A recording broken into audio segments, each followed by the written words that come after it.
لله نحمده ونستعينه ونستغفره ونؤمن به ونتوكل عليه ونعوذ بالله من شرور أنفسنا ومن سيئات أعمالنا من يهده الله فلا مضل له ومن يضلله فلا هادي له ونشهد أن لا إله إلا الله وحده لا شريك له ونشهد أن سيدنا ومولانا محمدا عبده ورسوله أما بعد فقد قال الله تبارك وتعالى في الكلام المجيد والفرقان الحميد وما أرسلناك إلا رحمة للعالمين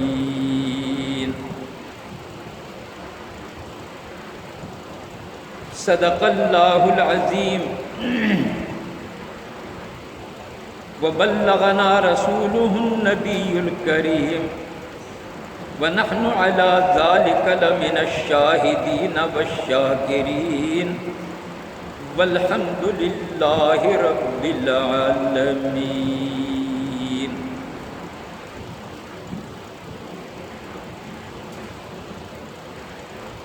گفت معشوق عاشق اے فتیٰ تو بغربت دیدئی بس شہرہا پس قدامی شہرزاہا خوشتراس گفت آن شہر کی دروے دل براس خاک طیبہ از دو عالم خوشتراس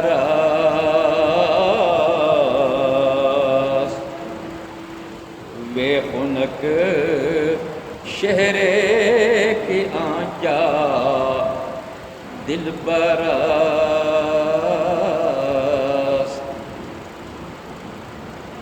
تو مباش اصلا کمال این اسب باس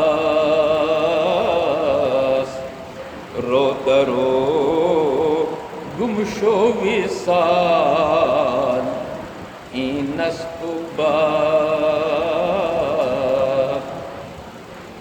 کار سازے کار ماں در کار ماں فکر ماں در کار ماں آزار ماں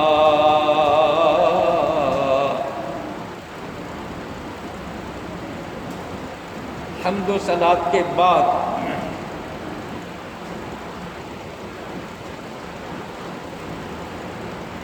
اللہ تعالیٰ نے اپنے پیارے محبوب صلی اللہ علیہ وسلم سے فرمایا وَمَا أَرْسَلْنَاكَ ہم نے آپ کو نہیں بھیجا الا مگر بھیجا ہے رحمت للعالمین تمام عالمین کے لیے رحمت بنا کر.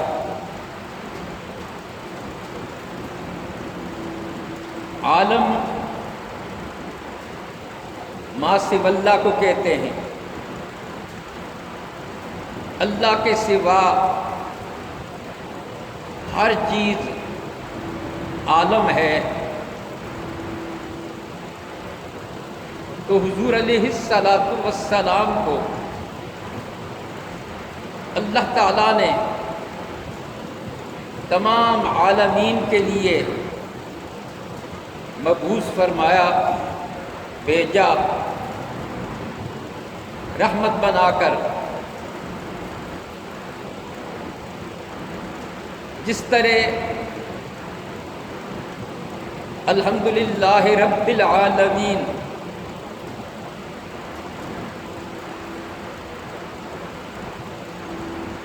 حمد ہے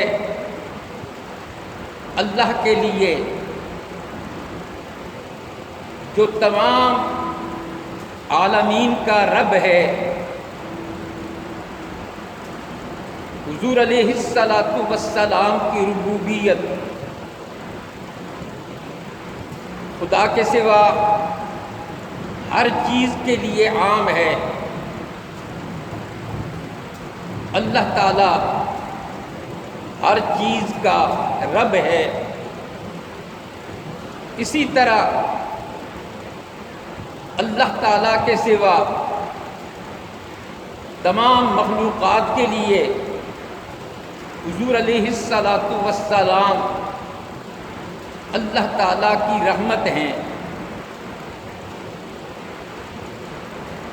حضور تمام عالمین کے لیے رحمت ہیں۔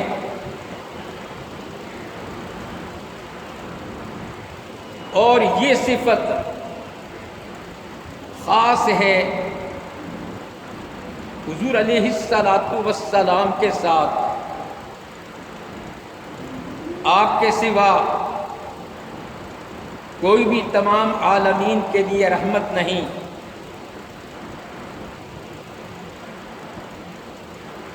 اسی طرح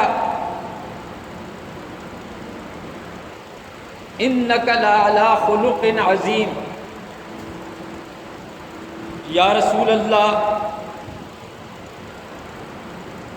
آپ خلق عظیم پر ہیں۔ یہ بھی حضور علیہ الصلاۃ والسلام کے ساتھ خاص ہے۔ خلق عظیم آپ کے سوا اللہ تعالیٰ نے کسی کو نہیں بنایا۔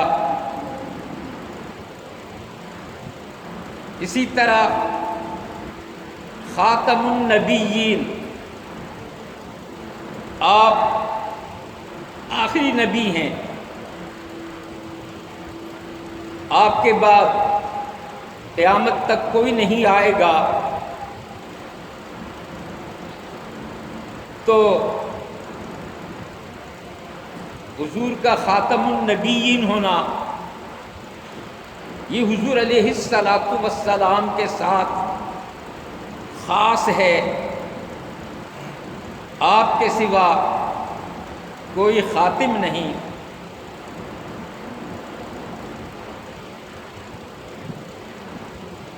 علماء سابقین دیوبند اور بریلی سے پہلے جو علماء گزرے ہیں، ان کے دو مکتبہ فکر تھے۔ ایک مکتبہ فکر فضل حق خیر آبادی، دوسرا مکتبہ فکر اسماعیل دہلوی۔ تو اسماعیل دہلوی ان کا یہ عقیدہ تھا کہ اللہ تعالیٰ اگر چاہے تو لاکھوں محمد اور علی پیدا کر لے، اس لیے کہ اللہ تعالیٰ ہر چیز پر قادر ہے۔ اللہ تعالیٰ چاہے تو جھوٹ بول سکتا ہے، کیونکہ اللہ ہر چیز پر قادر ہے۔ خیر آبادی مکتبہ فکر اہل سنت والجماعت، وہ یہ کہتے تھے کہ اللہ تعالیٰ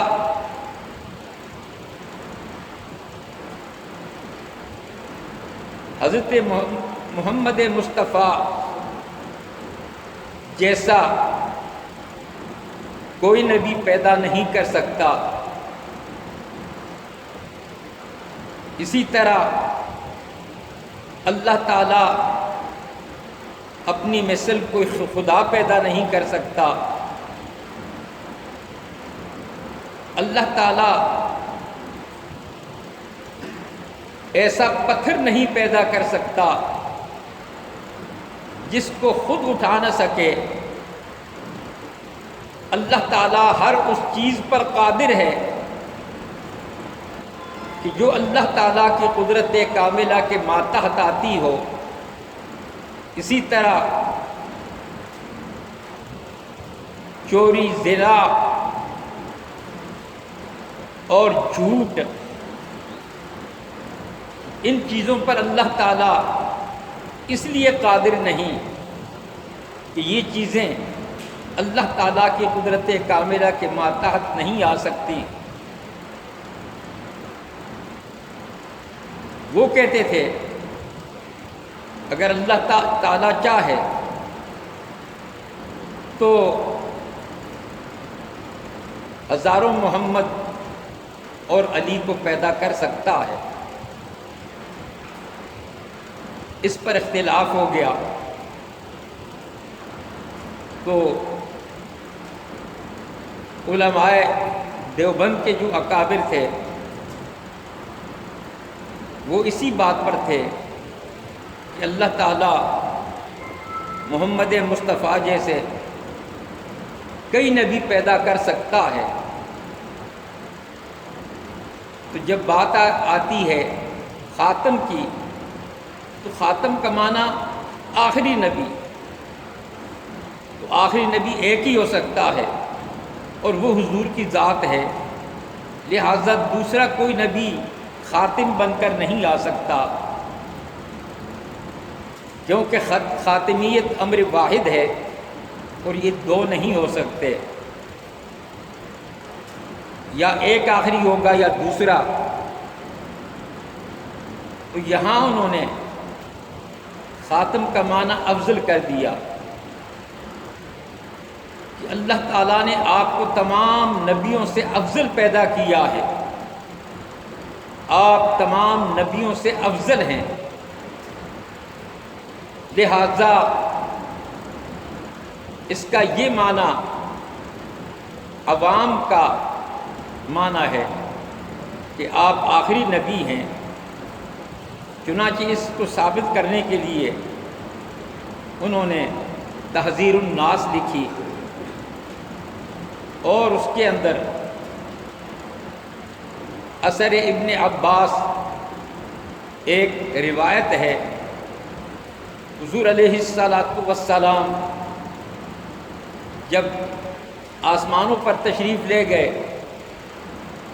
حضور کو جبریل امین نے اللہ تعالیٰ کی مخلوقات کا نظارہ کرایا،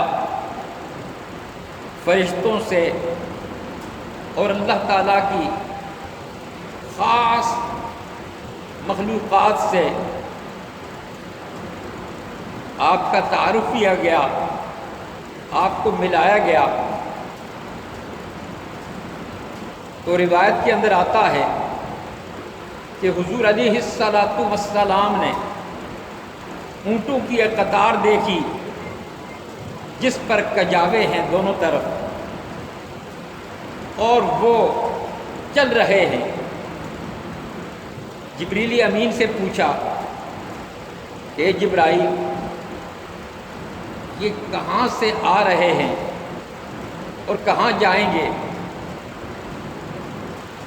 تو جبریل نے کہا یا رسول اللہ، جب سے کائنات پیدا ہوئی ہے اس وقت سے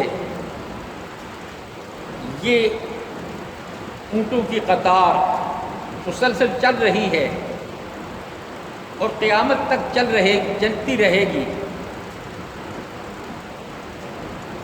ایک جو چلا گیا دوبارہ نہیں آ سکتا،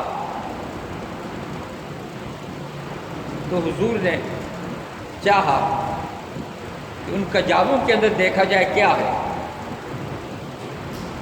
جبریل امین لے گئے، جب ایک کجاوا کھولا گیا، آپ اندر تشریف لے گئے تو اندر ایک جہان تھا، پوری دنیا تھی، اور جو کچھ اس دنیا میں ہے وہ اس میں بھی تھا۔ اس میں مکہ بھی تھا، مدینہ بھی تھا، اس میں آدم علیہ السلام بھی تھے، عیسیٰ علیہ السلام بھی تھے، اور وہ ایسے ہی تھے جیسے اس دنیا میں آدم ہو کا آدمی ہی، وہاں کا آدم یہاں کے آدم کی طرح، ونوح ہو کا نوحی ہی، وہاں کا نوح یہاں کے نوح کی طرح، ومحمد ہو کا محمدی ہی، وہاں جو محمد تھا وہ یہاں کے محمد کی طرح تھا۔ تو یہ حدیث ذکر کرنے کے بعد تحذیر الناس کے اندر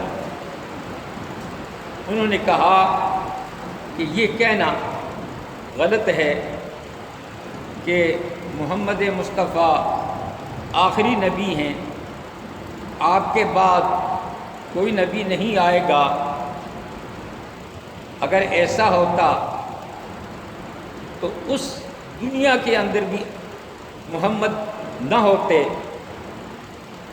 تو جیسے یہاں ہیں وہاں بھی ہیں۔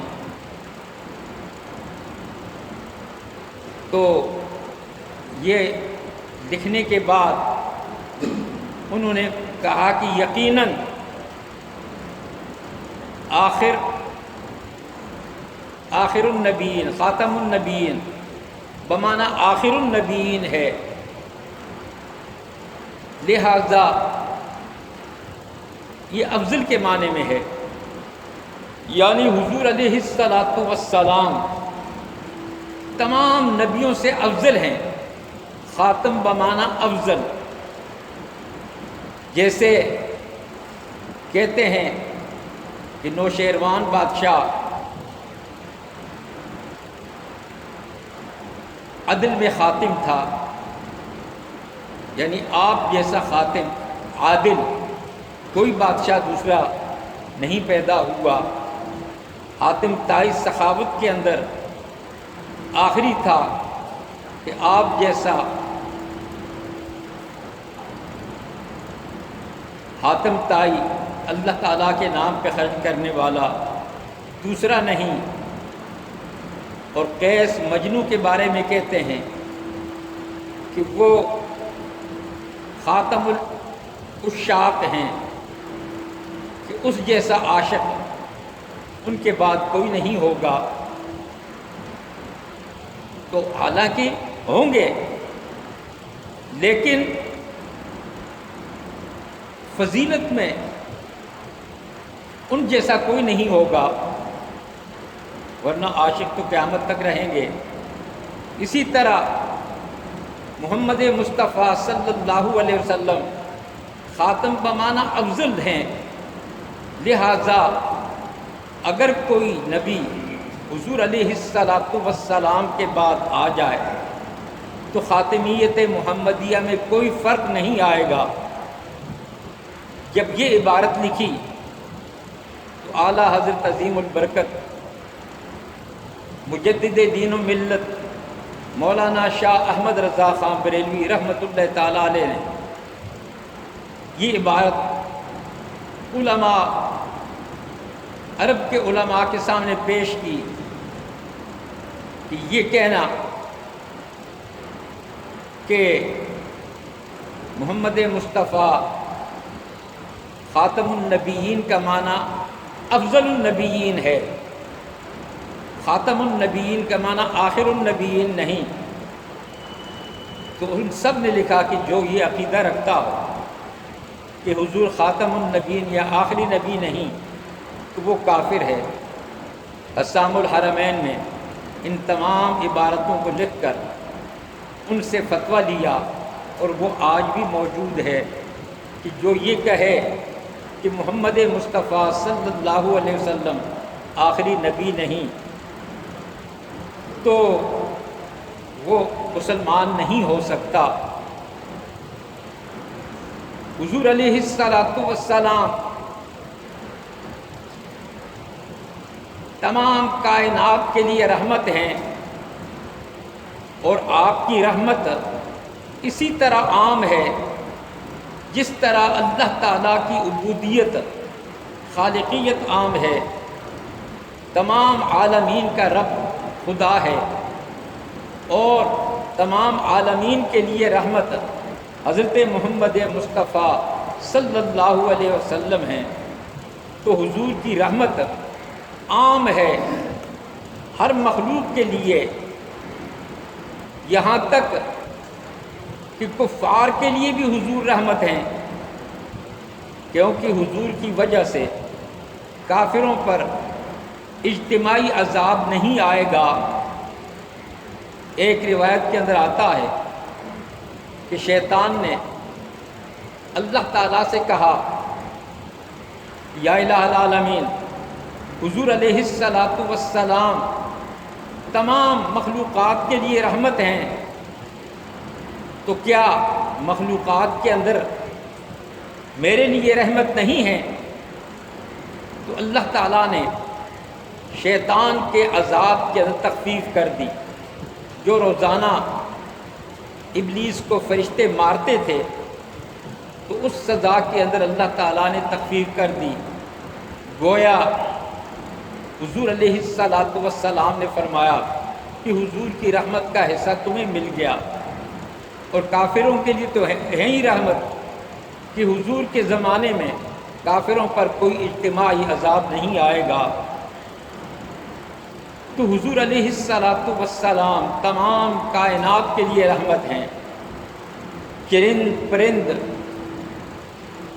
زمینی مخلوقات، آسمانی مخلوقات، ہر چیز کے لیے حضور رحمت ہیں، یہاں تک کہ سمندر کی مچھلیاں حضور علیہ السلام پر درود بھیجتی ہیں، اور حضور علیہ السلام کے لیے دعا کرتی ہیں، کیونکہ حضور کی وجہ سے مچھلیوں کو بھی اللہ تعالیٰ اپنی رحمتوں سے نوازتا ہے۔